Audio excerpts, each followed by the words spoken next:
So yun mga master, nabot na fishing reel mga master. Ang pangalan nito mga master, Light Spin. Muna yung carton mga master. Micro ni siya mga master na spinning reel, no? Gaan kayo mga master, murag carton rin sulod.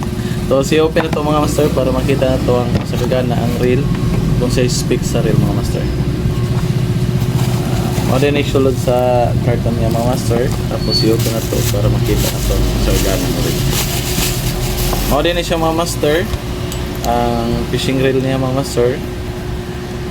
Gaan dyan siya mga master, pang micro rin siya mga master. Pwede naman pang adjing, sukbit, mga gamit nimo. Tapos grabe po siya kay spot mga master, o grabe kagaan, decolores, grabe ka na siyang design mga master.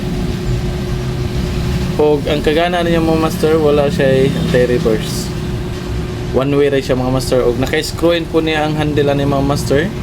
Ang nindot po ni mo yung linya ni mga master, mga 2 to 6 mas gana dyan siya mga master. Pang adjing o blur 5 grams taman, goods kay siya mga master. Grabe ka nice. Ang kagana po dahil niya mga master, o anin, ang bearing din ni mga master silyado na. Di rin na madali masudan og tubig. Tapos wala po itong anti-reverse, di na po siya madali sudan. O kanina yung screw-in nga handle mga master, pwede naman siya mabalin dari.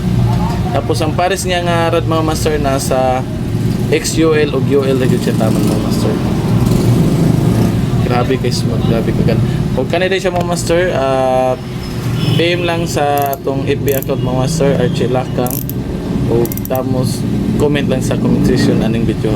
Yun lang mga master, vision.